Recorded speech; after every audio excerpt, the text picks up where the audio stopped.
everybody, and welcome to the second in my Makelight YouTube series.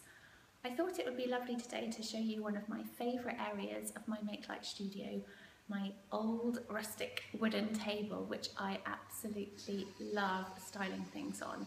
You might have seen it pop up on my Instagram stream if you follow me. You can find me at Emily Quinton if you don't already follow me on Instagram.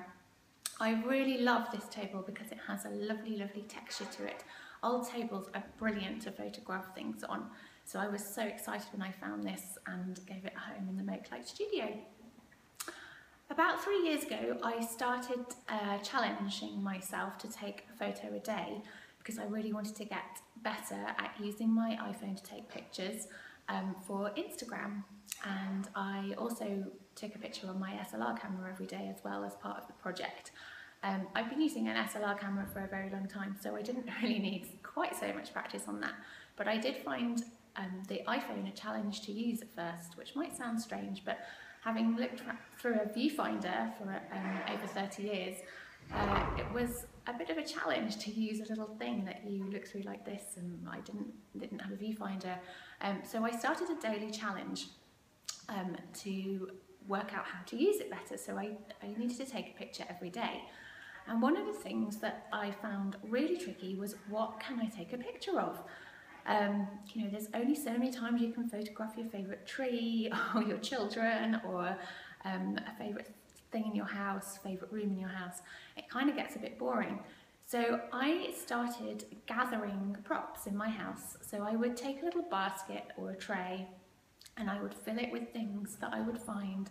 I would often do this in the evenings because I started this challenge in January, which, if you live in the UK, you will know is a really dark month without much light. So I had to do a lot of my gathering in the evenings when I had time, but I didn't have time to take any photographs. And then I'd have these things ready for the next day when I could find some light, hopefully, in the day, and I had things ready to photograph. And I still do that today. I still gather things in my studio. I have things set up to photograph so that when it's I have a chance to take some photographs of myself, or I want to inspire my students or visitors to the studio, I love to have things out, props gathered ready. So at the moment we've got quite an autumnal theme going on the autumn table. I've even called it the autumn table, on the wooden table, because it's autumn here in London, in the UK, and I love autumn and all the different colours, and so I love being inspired when I come in the morning to take some pictures, some autumnal pictures. So I gather things together, and you can do this kind of thing at home. You don't have to dedicate a whole table to it, you probably don't have the space, but you could gather autumn in a box, for example. You could go out and find some leaves like I have done today. So on my way to work today, I gathered a whole pile of them. There were yellow ones and red ones, and I kept stopping and gathering more of them, and I will now press those and keep them on my autumn table to use for the next few weeks for my autumn images. So you can do things like that. It doesn't have to cost very much money. I absolutely love pieces of fabric. I use pieces of fabric in my photography all year round, but it's really nice to find ones that are seasonal. So you might have some fabric scraps, or you might be able to find some fabric scraps in a local shop, and you could just gather those in your box with your leaves and other things that you might want. The other thing that I love to do is not just gather my props ready, but also think about my backgrounds.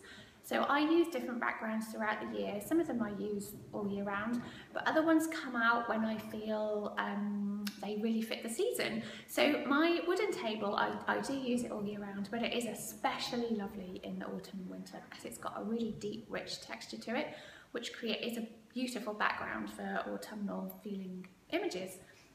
And I also absolutely love my really battered baking tray, which creates the most wonderful backdrop for taking photos on in autumn and in winter. I can't wait to use this for my images in December again, because for Christmassy images with glitter and sparkle on this. It's just amazing. So I make sure that I gather all my backdrops as well. And again, you can gather these over time and they don't have to take up much space. You can pop them under a bed or in a little drawer and have them ready with your props so that when you come to have a moment to take some pictures, you have things ready to go. So I hope that's given you a little bit of inspiration today to gather some things, to take some photographs in the coming week, or the coming weeks even. And I'll be back again next week with some tips to actually take your photographs. Have a lovely week, everybody. Bye.